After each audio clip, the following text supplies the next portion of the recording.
नमस्कार, कान्तिपुर समाचारमा स्वागत छ। सुरु गरौं अहिलेका मुख्य समाचारबाट। कोरोना संक्रमणबाट एकै दिन 8 जनाको मृत्यु, 500 संक्रमित थपिए। बालबालिकाको स्वास्थ्य जोखिमको व्यवस्था गर्दै निजी विद्यालय सञ्चालक भिडभाडमै कक्षा चलाउने जोडबलमा। एमसीसी मुद्दा फेरि बल्झियो, अनुमोदनको प्रक्रियामा तत्काल लैजान एमाले सांसदको माग। सभामुखले बदनियत राखेर अड्काएको प्रधानमन्त्रीको आरोप। माओवादी कारबाहीमा परेका प्रदेश 2 का 4 सभासदको पद गुम्यो। समानान्तर गतिविधि जारी राखे नेपाललाई पार्टीबाटै निष्कासन गर्ने ओलीको चेतावनी। विश्वको 1/4 जनसङ्ख्या भएको दक्षिण एसिया महामारीले फेरि आक्रान्त। भारतमा एकै दिन 1,68,000 संक्रमित, बङ्गलादेशमा एक साताका लागि सम्पूर्ण उडान स्थगित। र नेपाल सुपर लिग फुटबलको खेल तालिका सार्वजनिक। पहिलो खेल वैशाख 11 गते काठमाडौँ रेजर्स र ललितपुर सिटी बीच हुने। कोरोना महामारी बढ्न थालेपछि फेरि मानवीय क्षति पनि बढेको छ। पछिल्लो 24 घण्टामा कोरोना संक्रमणबाट 8 जनाको मृत्यु भएको छ। यो सँगै कोरोनाबाट मृत्यु हुनेको संख्या 3053 पुगेको छ। रूपन्देहीमा 2, कैलालीमा 1 र मोरङमा 1 जनाको मृत्यु भएको हो। रूपन्देहीमा मृत्यु हुनेमा तिलोत्तमा 1 की 71 वर्षीय महिला र प्युठानकी 43 वर्षीय पुरुष रहेका छन्। त्यस्तै सेती प्रादेशिक अस्पताल धनगढीमा उपचाररत गोदावरी नगरपालिका 3 का 50 वर्षीय पुरुषको आज बिहान मृत्यु भएको हो। यता झापाको दमक घर भएकी 92 वर्षीय पुरुषको विराटनगर स्थित कोशी अस्पतालमा मृत्यु भएको छ। पछिल्लो 3 महिनाको अवधिमा आज सबैभन्दा धेरै 500 भन्दा बढी संक्रमित थपिएका छन्। स्वास्थ्य मन्त्रालयका अनुसार 4378 जनाको पीसीआर परीक्षण गर्दा 496 र 727 जनाको एन्टिजेन परीक्षण गर्दा 63 जनामा संक्रमण पुष्टि भएको हो। आज थपिने संक्रमितमा 24 जना 18 वर्ष मुनिका रहेका छन्। नेपालमा कोरोना भाइरस संक्रमितको संख्या हत्तै बढ्न थालेको छ। आज मात्रै पछिल्लो 3.5 महिना यताकै धेरै संक्रमित थपिएका छन्। मृतकको संख्या पनि एकाएक बढेको छ। नयाँ प्रकारको संक्रामक भाइरसको लहर देखिन सुरु भइसकेकाले समयमै सावधानी नअपनाएमा स्थिति भयावह हुन सक्ने चिकित्सकहरूको चेतावनी छ। पीसीआर विधिबाट 4378 नमुनाको परीक्षण गर्दा सोमबार 496 जनामा कोरोना पुष्टि भएको छ। त्यस्तै 727 जनाको एन्टिजेन परीक्षण गर्दा 63 जनामा संक्रमण देखिएको छ। नयाँ संक्रमितको यो संख्या गत पुस 14 यता सबैभन्दा बढी हो। त्यो दिन 6135 जनामा परीक्षण गर्दा जम्मा 708 जनामा संक्रमण पुष्टि भएको थियो। त्यस यता मत्थर भएको संक्रमण फेरि बढ्न थालेको हो। केही दिन शून्य प्राय रहेको मृत्युदर पनि एकाएक बढेको छ। पछिल्लो 24 घण्टामा 8 जनाले कोरोनाका कारण ज्यान गुमाएका छन्। गम्भीर अवस्थामा अस्पताल पुग्नेहरूको संख्या त एक सातामै 11 गुणाले बढेको छ। यसले नयाँ खाले संक्रमक भाइरस देखिएपछि अवस्था बिग्रदै गएको देखाउँछ। चिकित्सकहरूका अनुसार नेपालमा भाइरसको दोस्रो लहर सुरु भइसकेको छ र उच्च बिन्दुमा पुग्दासम्म धेरै नै क्षति बिहोर्नु पर्नेछ। अहिले जुन भाइरस अब देखिन सुरु गरेको छ त्यो भाइरस चाहिँ संक्रामक छ। एकैपल्ट धेरै व्यक्तिहरू संक्रमित हुन सक्ने अवस्था छ भने यो अहिलेको भाइरस जुन देखिएको छ अथवा भनौँ न यो भेरिएन्ट त्यो अहिलेको चाहिँ त्यसको कारणले गर्दा हुने मृत्यु पहिला अब 100 जना जतिको मृत्यु हुन्थ्यो भने चाहिँ यसले 160 जना जतिको मृत्यु गराउनु 1.6 टाइमले बढेर जान सक्ने अध्ययनहरूले देखाएको छ। त्यसको पछाडि त अब यसले पार्ने जुन प्रभाव छ गराउने रोग छ त्यो पनि सिकिस्त बनाउन सक्ने सम्भावना प्लस एकैपल्ट धेरै व्यक्तिहरू संक्रमित भयो भने जुन अघिल्लो छालमा हामीले भोग्यौँ धेरै व्यक्तिहरूले अस्पतालका शैय्याहरू नपाएर ज्यान पनि गुमाउनु परेको अवस्था थियो। एकैपल्ट धेरै व्यक्तिहरू संक्रमित भयो भने अनि त्यो अवस्थामा बेड नपाएर उपचार नपाएर मृत्यु हुने संख्या पनि बढ्दै जान सक्ने सम्भावना छ। स्वास्थ्य मन्त्रालयका अनुसार अहिले मुलुकभर कोभिडका लागि 1158 वटा आइसियु र 476 वटा भेन्टिलेटर छुट्याइएको छ। सबैभन्दा बढी 211 जना सक्रिय संक्रमित रहेको काठमाडौँ उपत्यकामा मात्र 46 जना आइसियु र 13 जना भेन्टिलेटरमा छन्। संक्रमितको संख्या यही दरमा बढ्दै गए स्रोत साधनले नभ्याउने विज्ञहरू बताउँछन्। संक्रमण बढ्दै गए निजी अस्पतालको समेत स्रोत साधन उपयोग गरिने सरकारी अधिकारीको भनाइ छ। देशभित्र रहेका सरकारी, गैर सरकारी, निजी सबै क्षेत्रमा रहेका बेडहरूलाई रहेका साधन, स्रोत, उपकरण सबैलाई संक्रमणको अवस्था अनुसार हामीले व्यवस्था गर्दै संक्रमितहरूलाई सेवा सुचारू रूपमा प्रवाह गर्ने गरी व्यवस्थापन गर्छौँ। अहिले हामीले केही सङ्ख्यामा एचडियू, आइसियू, भेन्टिलेटरहरू कोभिडका लागि छुट्याएका छौँ भने सङ्क्रमण जसै गरी बढ्दै जाने अवस्था हुँदै गयो भने हामीले थप छुट्याउँदै जान्छौँ र थप बेडहरूको फेरि व्यवस्थापन गर्दै जान्छौँ। अहिले सबै क्षेत्र खुला रहेको र बीचमा सङ्क्रमण घट्दै गएको कारण पनि सावधानीप्रति व्यवस्था बढेको छ। राजनीतिक दलदेखि अरू जिम्मेवार संस्थाहरूले समेत सम्भावित जोखिमप्रति अनदेखा गरेको पाइन्छ। स्थिति भयावह नहुँदै पूर्ण सचेतना नअपनाउने हो भने नसोचेको परिणति भोग्नुपर्ने चिकित्सकहरूको चेतावनी छ। कान्तिपुर समाचारका लागि कृपाल गौतम, काठमाडौँ। भारतबाट फर्किनेहरूमा कोरोना सङ्क्रमण देखिन थालेपछि सीमा क्षेत्रका अस्पतालहरूमा बिरामीको चाप बढेको छ। भारतबाट नेपालगञ्ज नाका हुँदै फर्कनेहरूमध्ये भेरी अस्पतालमा 80 जना सङ्क्रमित भर्ना भएका छन्। तीमध्ये 27 जनाको अवस्था गम्भीर रहेको उपचारमा संलग्न चिकित्सकले बताएका छन्। पछिल्लो पटक चैत 21 गते भेरी अस्पतालमा कोरोना भाइरस सङ्क्रमित दैलेख दुल्लुकी 73 वर्षीय महिलाको उपचारका क्रममा मृत्यु भयो, जबकि 2 महिना अघिसम्म यो अस्पतालमा कोरोना भाइरस सङ्क्रमणका कारण कसैको मृत्यु भएको थिएन। चैत 29 गते नेपालगञ्जबाट 8 किलोमिटर पश्चिम खजुराको डी गाउँका एक युवामा कोरोना भाइरस सङ्क्रमण पुष्टि भयो। उनी भारतको महाराष्ट्रबाट फर्किएका थिए। भारतको महाराष्ट्र, गुजरात लगायतबाट आएका नेपालीमध्ये नेपालगञ्ज नाकामा एन्टिजेन परीक्षण गरिएका 12 जनामा कोरोना पुष्टि भइसकेको छ। मृत्यु र सङ्क्रमण पुष्टि हुने यो क्रमसँगै भेरी अस्पतालमा उपचारका लागि भर्ना हुनेको सङ्ख्या पनि बढ्दो छ। भर्ना भएका 80 जनामध्ये 27 जनाको अवस्था चिन्ताजनक भएको उपचारमा संलग्न चिकित्सकले बताएका छन्।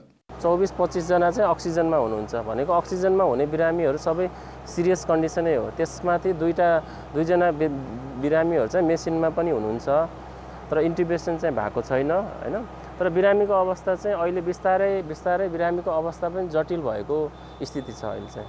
कोरोना भाइरस सङ्क्रमण पुष्टि भएकाहरूलाई भेरी अस्पतालको यो आइसोलेसनमा राखेर उपचार गरिँदै आएको छ। भारतबाट फर्किनेहरूसँगै यतै बस्दै आएकाहरूमा पनि सङ्क्रमण देखिन थालेको छ। चैत महिनामा बाँकेमा 155 जनामा कोरोना भाइरस सङ्क्रमण पुष्टि भइसकेको छ। बाँके जिल्लाभित्रैका सङ्क्रमितहरू एकदम दिनानुदिन बढ्दो क्रममा रहेको अवस्थामा हामीले अब भेरी अस्पतालले मात्रै थ्याक्न सक्ने अवस्था पक्कै पनि छैन।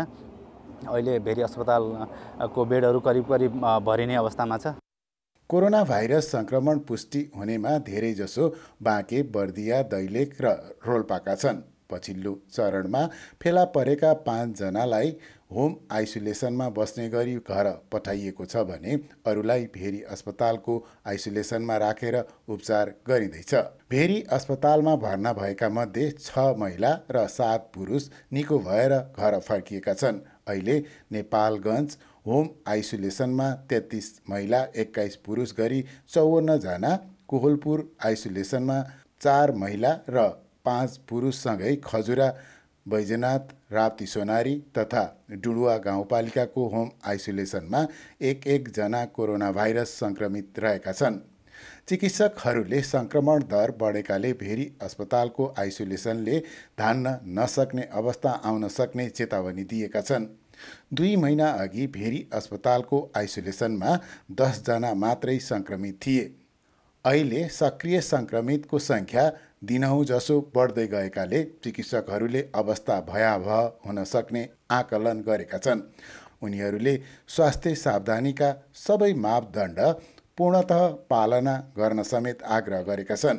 कान्तिपुर समाचारका लागि सविता जीसीका साथ जे पाण्डे, नेपालगञ्ज, बाँके।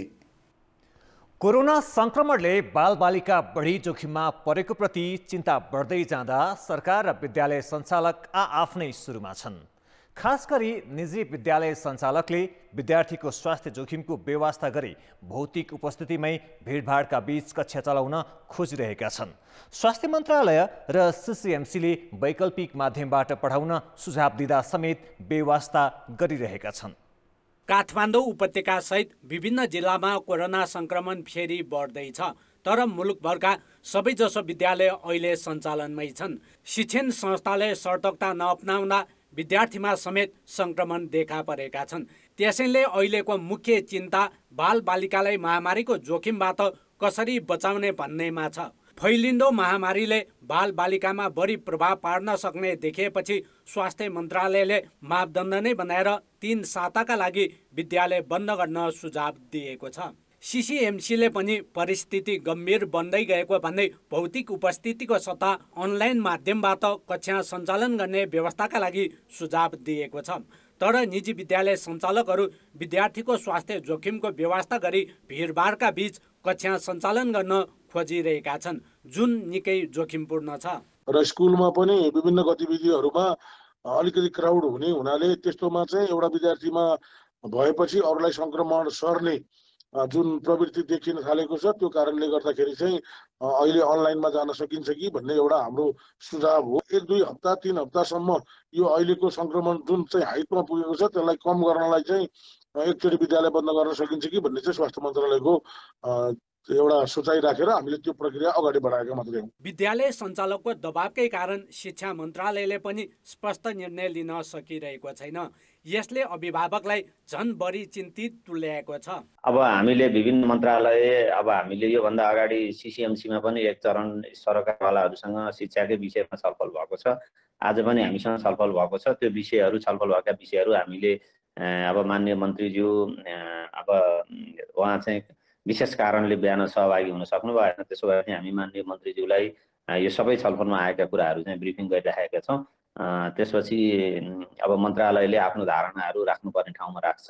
निर्णय त नेपाल सरकारले जे निर्णय गर्छ त्यही हुने हो। कास्की जिल्ला, मोरङ जिल्ला अनि बोर्डरका एरियाहरूमा जहाँ अहिले सङ्क्रमण धेरै बढेको छ त्यस क्षेत्र तत्त ठाउँका मान्छेहरू अभिभावकहरू चिन्तित हुनुहुन्छ। अलि आक्रान्त त्यसमा आश्वस्त पार्ने काम सरकारको हो, सरकारी निकायको। यदि जोखिम बढी हुन सक्छ भने चाहिँ विद्यालयहरूले त्यो जोखिम लिनुहुन्न। कोरोना सङ्क्रमण बढेका सङ्केतहरू धमाधम देखिँदै जाँदा सरकारले नियन्त्रणका लागि कार्यनीति बनाउनु पर्ने हो। तर जब स्थिति गम्भीर हुन्छ त्यसपछि मात्रै हतारो गर्ने पुरानै शैलीले कतै विद्यालय र बालबालिका जोखिमका केन्द्र बन्ने त होइनन् भन्ने त्रास बढाएको छ। कान्तिपुर समाचारका लागि क्यामेरामा विनोद गोजुका साथ नारायण किलम्बु, काठमाडौँ। समाचारमा पुनः स्वागत छ। विकासशील देशहरूमा ठूला पूर्वाधार निर्माणमा सघाउने अमेरिकी सहायता परियोजना मिलेनियम च्यालेन्ज कर्पोरेसन एमसीसी नेपालमा निकै विवादित बनेको छ। सत्तारूढ दलको विभाजनदेखि सत्ता समीकरण र संसद विघटनका निर्णयसम्म प्रभावित तुल्याएको एमसीसी पुनर्स्थापित संसदमा समेत मुख्य मुद्दाको रूपमा फेरि प्रवेश पाएको छ। संसदको 2/3 नजिकको शक्ति नेकपाका 2 घटक अलगिनुका साथै एमाले विभाजनसम्मको अवस्थामा पुर्याउन एमसीसी पनि मुख्य कारण मध्ये एक हो। यो विवाद घुमिफिरी फेरि संसदमै प्रवेश गरेको छ। सरकारले फेरबदलको कसरत भइरहँदा प्रधानमन्त्री निकट सांसदहरूले एमसीसीलाई संसदीय अनुमोदनको प्रक्रियामा तत्काल अघि बढाउन माग गरेका छन्। सांसद खगराज अधिकारीले एमसीसीलाई राजनीतिक जुवाको रूपमा नलिन र तत्काल कार्यसूचीमा राखेर अघि बढाउन सभामुखसँग आग्रह गरे। 2-4 वर्षै भयो सभामुख महोदय, एमसीसी काङ्ग्रेस र माओवादीको संयुक्त सरकार हुँदा सम्झौता गरियो। आज त्यो थन्को लाएर सभामुख महोदय तपाईँ समक्ष छ। यो एमसीसी अरू कुरा त कार्यव्यवस्था पनि कहिलेकाहीँ कुरा हुन्छ। यो एमसीसी राष्ट्रिय हित अनुकूल बनाइन्छ सत्ता बाहिर हुँदा। सत्ताको निम्ति यसलाई जुवाको खालमा राखे चाहिँ गरिन्छ। यो संसदमा 3 वर्ष 4 वर्ष कति वर्षसम्म लड्काउने सभामुख महोदय, यो एमसीसी तुरन्त बहसको विषय बनाइयोस् र संसदको व्यवसाय बनाइयोस् या बिजनेस बनाइयोस् र संसदको विषय बनाइयोस् भन्ने जोरदार माग राख्न चाहन्छु। प्रधानमन्त्री निकट सांसदहरू एमसीसी अघि नबढ्नुको कारक सभामुखलाई नै देखाइरहेका छन्। यही कारण तत्कालीन सभामुख कृष्ण बहादुर महरादेखि उनका उत्तराधिकारी अग्नि सापकोटासम्म आलोचित छन्। यसअघि एमाले प्रवक्ता एवं परराष्ट्र मन्त्री प्रदीप गेवालीले पनि सरकारले बिजनेस नदिएको भनेर हल्ला गर्ने तर सरकारले 2076 असार 30 गते दर्ता गरेको सम्झौता प्रक्रियामै अगाडि नबढाएकोमा असन्तोष प्रकट गरेका थिए। सोमबारको बैठकमा प्रमुख प्रतिपक्ष नेपाली कांग्रेसले पनि एमसीसीमा सत्तासँगै लय मिलाएको छ। सत्तापक्षले पटक पटक भन्नुहुन्छ एमसीसीलाई यहाँ पेश गर्नुपर्छ, एमसीसी यहाँ पास गर्नुपर्छ भनेर भनिराख्नु भएको छ। संसदको आफ्नो प्रक्रिया छ सभामुख महोदय। सरकारले प्रस्ताव ल्याउनु पर्यो, सरकारले एमसीसीलाई टेबल गर्नु पर्यो, अनि मात्र कार्यविधि संसदमा अगाडि बढ्नेछ। सभामुख महोदय, सरकारले एमसीसीलाई टेबल नगर्ने र पटक पटक एमसीसीलाई पास गर्न नदिने भनेर, यहाँ संसदमा प्रवेश गर्न नदिने भनेर पटक पटक अभिव्यक्तिहरू आइराखेको छ। यसलाई तुरन्त अगाडि बढाउनको लागि पनि सरकारको अगाडि हामी संसद मार्फत आग्रह गर्न चाहन्छौँ। सभामुख महोदय, 2074 सालमा तत्कालीन प्रधानमन्त्री शेरबहादुर देउवाका पालामा हस्ताक्षर भएर पनि एमसीसी अहिलेसम्म न खारेजी न कार्यान्वयनको अवस्थामा छ। संसदीय अनुमोदनको प्रतीक्षामा रहेको यो विषय सभामुखले छलफलका निम्ति अगाडि बढाएका छैनन्। करिब 55 अर्ब रुपैयाँको उक्त अनुदान सम्झौता 21 महिनादेखि संसदमै थन्किएको छ। नेपालको विद्युत प्रसारण लाइन विस्तार तथा सडक मर्मत लगायत पूर्वाधारमा खर्च गर्ने भनिएको अनुदानलाई एमालेकै असन्तुष्ट पक्ष र माओवादी केन्द्रले भने राष्ट्रहित विपरीत भन्दै आएका छन्। कान्तिपुर समाचारका लागि नमराज पाण्डेको रिपोर्ट। नेकपा अध्यक्ष तथा प्रधानमन्त्री केपी शर्मा ओलीले अमेरिकी अनुदान सम्बन्धी सम्झौता एमसीसीलाई सभामुखले नियतवश संसदमै अड्काएर राखेको आरोप लगाएका छन्। आफू निकटको उत्पीडन जातीय समाजको राष्ट्रिय भेलालाई सम्बोधन गर्दै प्रधानमन्त्री ओलीले कांग्रेस र माओवादी केन्द्रकै सरकारले सम्झौता गरेको एमसीसी संसदमा रोकेको भन्दै सभामुख अग्नि सापकोटाको आलोचना गरे। उहिले हामीले एमसीसी संसदले निर्णय गर्नु पर्यो, एमसीसी संसदले निर्णय गरोस्। निर्णयका लागि संसदमा हामीले प्रस्तुत गरेका छौँ। सभामुखले निर्णयार्थ पेश गर्नुहुन्न। के हो यो? सभामुखले कुनै मर्यादा मान्नु पर्दैन? सरकारले पेश गरेको प्रस्ताव रोक्ने अधिकार सभामुखलाई हुन्छ? सरकारले पेश गरेको चिज सभामुखले निर्णयार्थ संसदमा पेश गर्नु पर्दैन? पेश नगर्ने। उहाँहरूलाई कानुनको संविधानको केही मतलब छैन। सर्वोच्चको फैसलापछि पुनर्स्थापित प्रतिनिधि सभालाई दलहरूले काम नै गर्न नदिएको र सरकारले पेश गरेको विधेयक समेत सभामुखले रोकेको प्रधानमन्त्रीको आरोप छ। अर्को प्रसङ्गमा उनले आफ्नै पार्टीका असन्तुष्ट समूहका नेता माधव कुमार नेपालले आत्मालोचना नगरी कारबाही गर्ने चेतावनी दिएका छन्। पद बाँड्दै हिँडेर समानान्तर गतिविधि कायमै राखे, निलम्बन मात्रै होइन पार्टीबाट निष्कासन गर्ने ओलीको चेतावनी छ। केपी ओलीले टिकट दिएन भने चिन्ता नगर्नुहोस्, म दिन्छु टिकट। टिकट त बस पार्कमा बाँडै छ।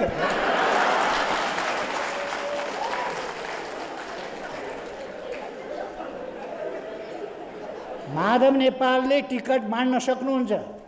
अब सांसद एकजना पनि बनाउन सक्नुहुन्न। आफै भन्नुहुन्न, अर्काले के भन्नु?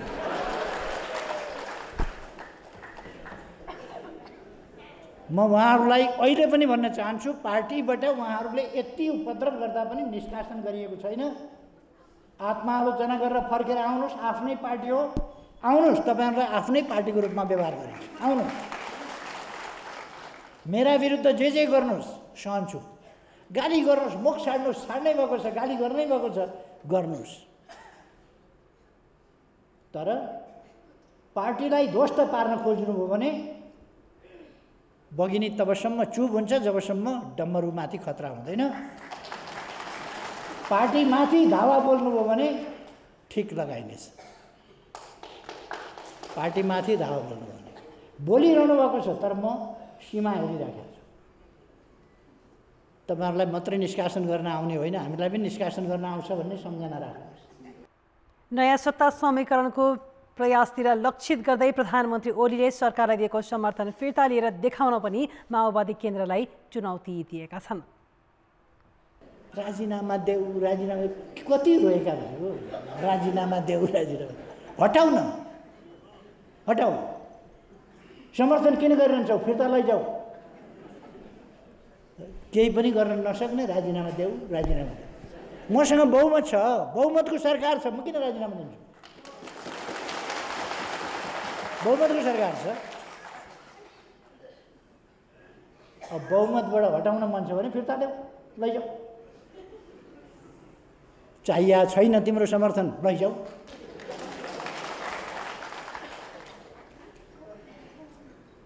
अब कांग्रेस कहाँ जान्छन्?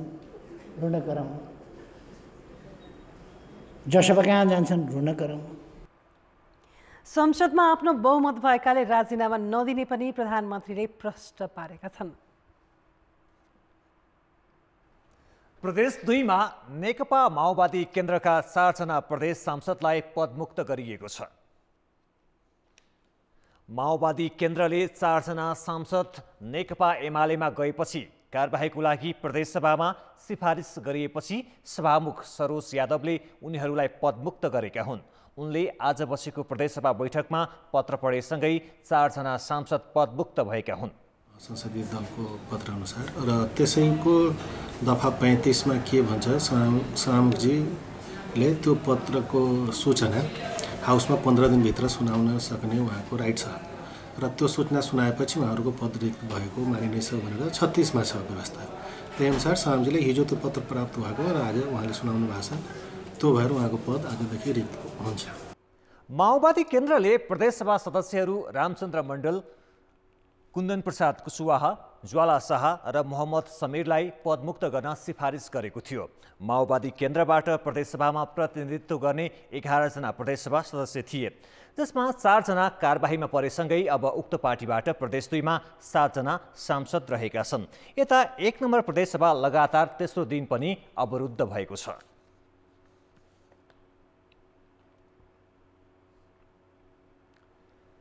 शान्तिपूर्ण राजनीतिबाट बाहिर रहेका समूहलाई मूलधारमा ल्याउन होस् वा सत्ता साझेदारीका लागि नै फौजदारी प्रकृतिका मुद्दा फिर्ता र बन्दी रिहाई मुख्य लेनदेनका विषय बन्दै आएका छन्। अहिले पनि सत्ताको जोड घटाउ चलिरहेका बेला सरकारले विभिन्न घटनामा संलग्न भएर थुनामा रहेका नेत्रविक्रम चन्द समूह र जसपाका नेता कार्यकर्ताका मुद्दा फिर्ताको लागि निर्देशिका नै तयार पारेको छ। दुवै समूहले छुटाउनु पर्ने नेता कार्यकर्ताको सूची बुझाएपछि त्यसलाई यकिन गर्न गृह मन्त्रालयले कार्यदल पनि गठन गरेको छ। सरकारले नेत्रविक्रम चन्द नेतृत्वको समूहलाई मूलधारको राजनीतिमा ल्याउन उसका कार्यकर्तामाथि लागेका मुद्दा फिर्ताको सहमति गर्यो। यी 2 महिनामा प्रशासन कार्यालयमा चलेका केही मुद्दाका आरोपी छुटिसकेका छन्। प्रहरी तथ्याङ्क अनुसार यस समूहका विस्फोट, हत्या तथा हत्या लगायतका अभियोगमा देशैभर 218 जना नेता तथा कार्यकर्ता विभिन्न कारागारमा छन्। त्यसैगरी जनता समाजवादी पार्टीसँग पनि सरकारले राजनीतिक जोड घटाउकै बीच मुद्दा फिर्ता तथा बन्दी रिहाईका लागि गृह कार्य तीव्र पारेको छ। जसपाले 200 भन्दा बढीको सूची गृह मन्त्रालयमा बुझाइसकेको छ। टिकापुर हत्याकाण्डका अभियुक्त मात्रै 58 जना छन्। सरकारले जसपासँगको सत्ता साझेदारीका लागि होस् वा शान्तिपूर्ण राजनीतिमा ल्याउन चन्दसँग गरेको सम्झौता, दुवैमा मुद्दा फिर्ता र बन्दी रिहाई मुख्य शर्त रहेका छन्। दुवै समूहले गरी आफ्ना कार्यकर्ता भन्दै 400 जनाको सूची बुझाएका छन्। त्यसलाई सम्बोधनका लागि सरकारले निर्देशिका नै तयार पारेको छ। राजपत्रमा प्रकाशित नभएको उक्त निर्देशिका अझै गोप्य छ, तर सरकारले कानुनी प्रक्रिया पूरा गरेर लचकता अपनाउने जनाइसकेको छ। जे विषय राजनीतिक ढङ्गले टुङ्गाउन सकिन्छ त्यसको लागि सरकार तयार नै छ। केही विषयहरू छन् जो अदालतमा विचाराधीन छन्। अदालतमा विचाराधीन विषयहरू या अदालतले फैसला गरिसकेका विषयहरूको निम्ति त्यसले त्यही कानुनी बाटो नै फलो गर्नुपर्छ। सरकारले त्यसमा हस्तक्षेप गर्न मिलेन। तर केही विषयहरूमा उहाँहरूले कुराहरू राखिसकेपछि हामीले अलिक गम्भीरतापूर्वक त्यसको रिभ्यू पनि गरिरहेछौँ।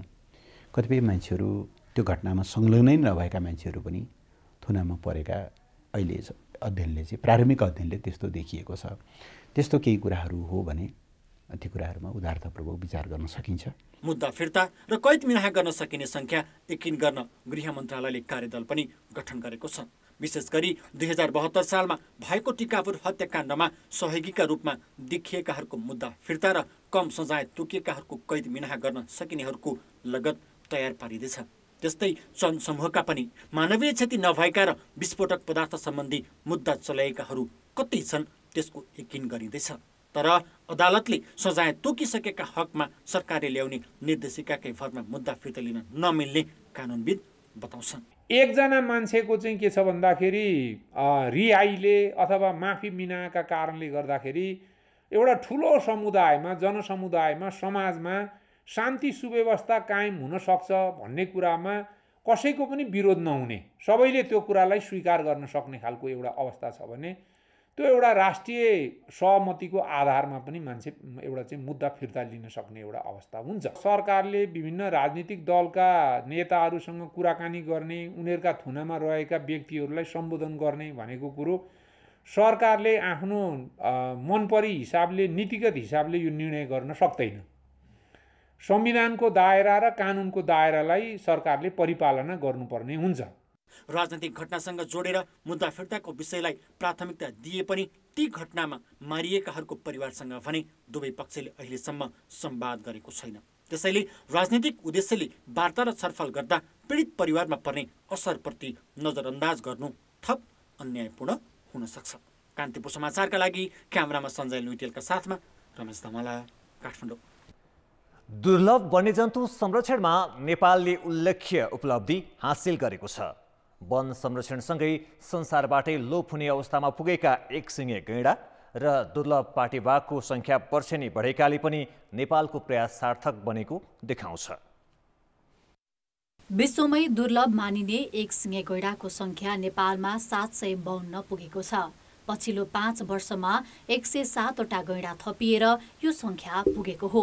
शनिबार सार्वजनिक गरिएको तथ्याङ्क अनुसार सबैभन्दा बढी चितवन राष्ट्रिय निकुञ्जमा 694, पर्सामा 3, बर्दियामा 38 र शुक्लाफाटा राष्ट्रिय निकुञ्जमा 17 वटा गैंडा भेटिएका छन्। 27 वर्ष अघिको तथ्याङ्कमा नेपालमा 544 गैंडा थिए। त्यसपछिका 6 वर्षमा बढेर 612 पुगे पनि तस्करले तारो बनाएका कारण घटेर यो संख्या 372 मा झरेको थियो। पछिल्लो 1 दशकमा भने बढ्दै गएर दोब्बरभन्दा माथि पुगेको छ। यद्यपि केही छिटफुट घटनाको कारणले हामी धेरै आउँदाखेरि चाहिँ हामीलाई धेरै घटना भएको होला भन्ने लागेको छ। त्यो स्वाभाविक पनि हो, चिन्ता जाहेर हुनु स्वाभाविक पनि हो। तर हामी चाहिँ त्यसलाई चाहिँ कन्ट्रोल गर्ने, त्यसलाई नियमन गर्ने हिसाबले चाहिँ हामी अगाडि बढेका छौँ र यसमा सफलता प्राप्त भएको छ। हामी आगामी दिनमा पनि त्यो सञ्जाल यदि सङ्गठित, विशेष गरेर सङ्गठित सञ्जाल छ भने त्यसलाई चाहिँ हामी चिरेर अगाडि जान चाहिँ हाम्रो कोसिस हुनेछ, हाम्रो प्रयत्न हुनेछ, हाम्रा कार्यक्रमहरू त्यतातिर निर्देशित हुनेछन्। त्यसो त गैंडा मात्र होइन, बाघ संरक्षणमा पनि नेपालले उल्लेख्य सफलता हासिल गरेको छ। 3 वर्ष अघिको तथ्याङ्क अनुसार नेपालमा 235 वटा पाटेबाघ छन्, जुन 1 दशक अघिको भन्दा झण्डै दोब्बर हो। निकुञ्ज तथा आरक्ष्य क्षेत्रका कारण वासस्थानको समस्या नभए पनि नेपाल र भारतमा मात्रै पाइने एकसिङे गैंडाको चोरी सिकारी सबैभन्दा ठूलो चिन्ताको विषय हो। त्यस्तै प्रकृतिको ब्यारोमिटर मानिने बाघको संख्या वृद्धिले वन क्षेत्र र अरू वन्यजन्तुको संरक्षणमा पनि नेपालले नतिजामूलक काम देखाउन सकेको प्रष्ट हुन्छ। तर बाघको संख्या वृद्धिसँगै मानवीय क्षति र वन्यजन्तुको चोरी सिकारी रोक्ने चुनौती पनि सँगसँगै थपिएको छ।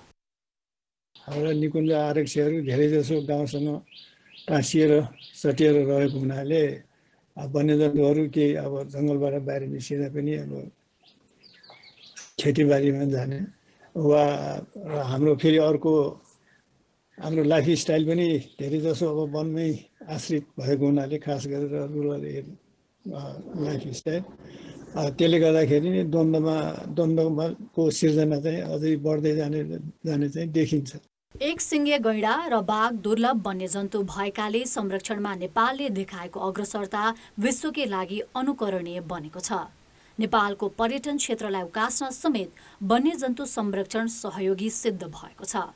तर संरक्षणको दीर्घकालीन योजना चोरी सिकारी नियन्त्रणसँगै मानव र वन्यजन्तु बीचको द्वन्द्वका कारण निम्तने क्षति नियन्त्रणतर्फ पनि उत्तिकै सजग हुनुपर्ने देखिन्छ।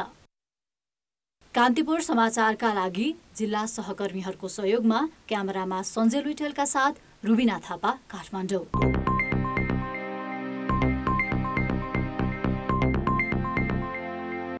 शेयर बजार परिसूचक नेप्से 17 अङ्कले बढेको छ।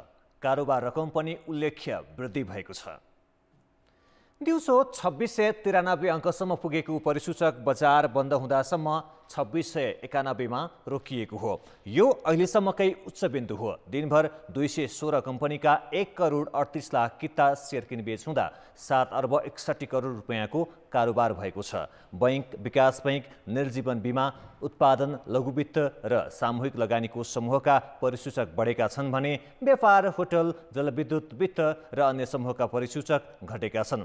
एनआइसी लघुवित्त, महिला लघुवित्त वित्तीय संस्था, छ्याङदी हाइड्रो पावरका लगानीकर्ताले सबैभन्दा बढी कमाएका छन् भने सान्जिन, हिमाल दोलखा र युनाइटेड मोदी हाइड्रो पावरका लगानीकर्ताले सबैभन्दा बढी गुमाएका छन्। यता कारोबारका आधारमा एनआइसी एसिया, नबिल र नेपाल पूर्वाधार विकास बैंक अग्रस्थानमा रहेका छन्। अब अन्तर्राष्ट्रिय समाचार।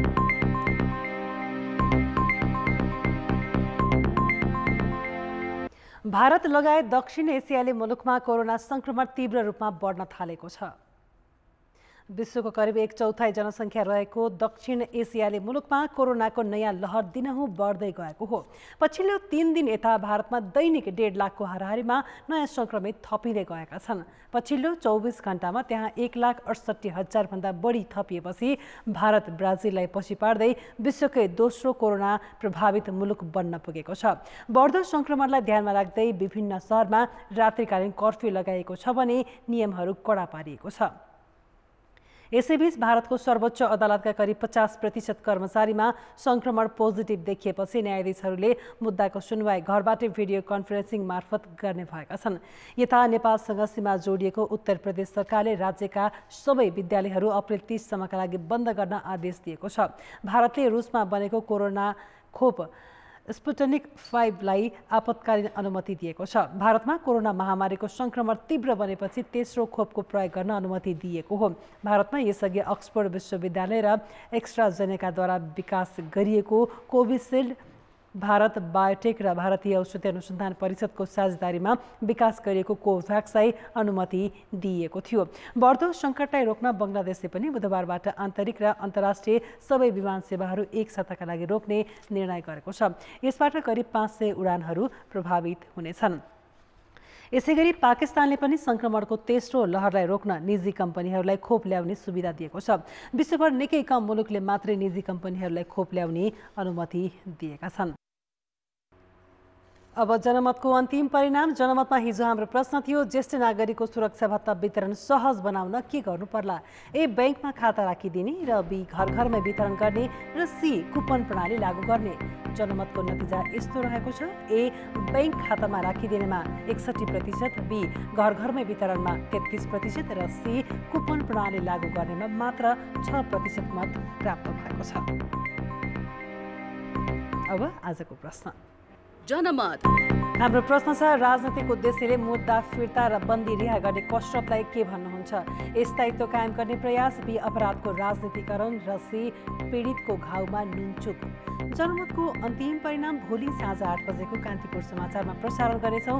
कृपया न्युज स्पेस AB वा सी टाइप गरी 34001 मा SMS गरी आफ्नो मत व्यक्त गर्नुहोला। अब जनताको आवाज। हामीले सल्यानमा सोधेका छौँ, राजनीतिक दलभित्र झन किचलो बढ्दै जानुको कारण के होला?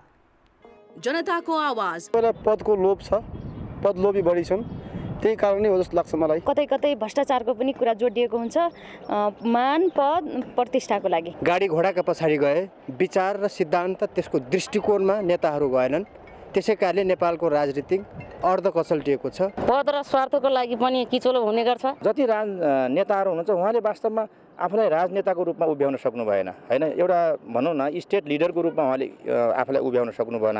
उहाँहरू ग्रुप लिडरतिर झर्नु भएको छ। अझ आजभोलि त छन् झुन्ड नेताको रूपमा चाहिँ उहाँहरू अझ झर्दै हुनुहुन्छ, पतित हुँदै हुनुहुन्छ। एउटा कुर्सीको लागि, एउटा स्वार्थको लागि र राजनीतिभित्र यस्तै सबै पार्टीतिर कोचेलो भइरहन्छ। राम्रोलाई कहिले पनि हेर्दैनन्, उनले चाहिँ हाम्रो मात्रै हेर्छन्। एउटै कुराको लागि दुईटैको इन्ट्रेस्ट बाज्यो भने हामी किचलो हुन्छ।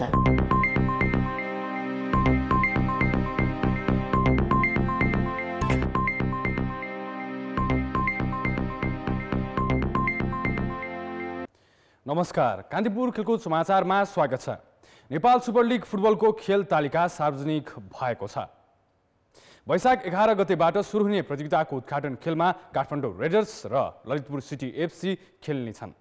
आयोजकले प्रतियोगिताको समयावधि 21 दिनसम्म पुर्याएको छ। यसअघि 15 दिनमा सक्ने भनिएको प्रतियोगिताको समय एक साता थपिएको हो। पहिलो दिन एक खेल हुनेछ। खेल साँझ 5:30 बजेबाट सुरु हुनेछ। प्रतियोगितामा विराटनगर, धनगढी, पोखरा र बुटोल लुम्बिनी सहित Lalitpur city FC, Kathmandu readers तथा FC चितवनले सहभागिता जनाउनेछन्। प्रतियोगिताको सबै खेल त्रिपुरेश्वर स्थित दशरथ रङ्गशालामा हुनेछ। राष्ट्रिय क्रिकेट टिमको नयाँ जर्सी सार्वजनिक गरिएको छ। क्रिकेट टिमको जर्सी सम्बन्धी सम्पूर्ण व्यावसायिक अधिकार खरिद गरेको एडप्याडले आइएनजी ग्रुपको माई सेकेन्ड टिचरसँग 1 वर्षको सम्झौता गरेको हो। राष्ट्रिय टिमले आगामी साताबाट कीर्तिपुर स्थित त्रिवी मैदानमा सुरु हुने त्रिदेशीय T20 क्रिकेट प्रतियोगितामा यही जर्सीको प्रयोग गर्नेछ। प्रतियोगितामा घरेलु टोली नेपालसहित मलेसिया र नेदरल्यान्ड्सले सहभागिता जनाउनेछन्। राष्ट्रिय क्रिकेट टिमका कप्तान ज्ञानेन्द्र मल्ल र आइएनजी ग्रुपका सह संस्थापक सुलभ बुढाथोकीले नयाँ जर्सी सार्वजनिक गरेका हुन्। विश्वकै प्राचीन खेल मध्येको एक हो डोरीतान। दुई टिम बीच डोरीलाई तानातान गर्दै खेलिने यो खेल नेपालमा पनि प्राचीन समयबाट खेलिँदै आएको छ। तर संस्थागत हुन नसक्दा आधिकारिक नियमअनुसार नखेलिने भएकाले यो खेल ओझेलमा परेको हो। प्रतियोगिताहरू निकै कम हुँदै गएपछि पछिल्लो समय डोरीतान खेलको विकासका प्रयासहरू हुन थालेका छन्। विक्रम सम्वत 2007 सालमा राष्ट्रिय खेलकुद परिषदको पहलमा अन्तर्राष्ट्रिय डोरीतान महासङ्घबाट सम्बोधन प्राप्त नेपाल डोरीतान सङ्घ दर्ता भएको थियो। 70 वर्ष अघि दर्ता भए पनि व्यवस्थित रूपमा ठुला प्रतियोगिताहरू भएका थिएनन्। तर पछिल्लो समय डोरीतान खेल लोकप्रिय बन्दै गएकाले नेपालमा हुने ठुला प्रतियोगितामा वर्षेनी विदेशी टिमहरूको समेत सहभागिता बढेको छ। बहुत ही बेहतर प्रतियोगिता है और ये बहुत प्राचीन प्रतियोगिता है हम लोग में, और हर साल नेपाल में जो प्रतियोगिता मतलब इम्प्रूवमेंट हो रहा है, हर साल इसमें कुछ ना कुछ बढ़ोतरी देखने को मिल रहा है, व्यवस्था बढ़ोतरी देखने को मिल रहा है। बहुत अच्छा, हर साल यहाँ आ रहे हैं, बहुत अच्छे स्वागत होता है। डोरीतान खेलको विकासका लागि भन्दै 3 वर्ष अघिदेखि सुनसरीको दुहबीमा आयोजना हुँदै आएको मनमोहन अन्तर्राष्ट्रिय गोल्ड कप डोरीतान आउटडोर च्याम्पियनसिपलाई यस वर्ष पनि निरन्तरता दिइयो। प्रतियोगितामा नेपालका 3 विभागीय टिम, 4वटा प्रदेश र 2 विदेशी टिम सहभागी भएकाले दर्शक समेत बढेका छन्। नेपाली खेलकुदमा निकै कम चर्चा हुने डोरीतान खेलमा दर्शकको बढ्दो सहभागिताले आयोजक समेत हौसिएका छन्। अब आउने 9 राष्ट्रिय खेलकुद प्रतियोगितामा डोरीतानलाई समावेश गरिनेछ। यो कुरो तपाईहरुले आफ्नो तयारी गर्न सुरु गर्नुभयो हुन्छ र यो वर्षको राष्ट्रपति रनिङ सिलमा हामीले कारणवश डोरी तान्ने प्रतियोगितालाई हामीले राख्न सकेनौं। आगामी वर्षदेखि त्यो पनि इन्क्लुड गर्ने कुरा पनि म यहाँहरुलाई जानकारी गराउन चाहन्छु। गेम दर्ता भएर पनि अहिलेसम्म गेम खेलाउन सकेको थिएन यो डोरीतान। अबको दिनमा जहाँसम्म लाग्छ यसलाई अब राम्रो तरिकाले जुन खेलाडीहरू हामीले निकालेका छौं हो त्यो खेलाडीहरूको एउटा टिम लगेर चाहिँ राष्ट्रिय खेलकुदमा राम्रो प्रतिस्पर्धा गर्ने चाहिँ जमाएको बसेका छौं। 3 वर्षदेखि निरन्तर हुँदै आएको प्रतियोगिताका अधिकांश प्रतिस्पर्धी राष्ट्रिय स्तरका खेलाडी भएकाले पनि दर्शक आकर्षित भएका हुन्। त्यसैले डोरीतान खेलका नियमित प्रतियोगिताहरू आयोजना गर्ने हो भने खेलाडी उत्पादन, दर्शकको आकर्षण र डोरीतान खेलको विकासमा समेत सहयोग पुग्नेछ। कान्तिपुर समाचारका लागि अर्जुन सुवेदी, दुहबी, सुनसरी। कान्तिपुर खेलकुद समाचार अहिलेलाई यति नै। अब मौसम सम्बन्धी जानकारी।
कान्तिपुर समाचार अहिलेलाई सकियो। कान्तिपुर टेलिभिजन हेर्दै गर्नुहोला।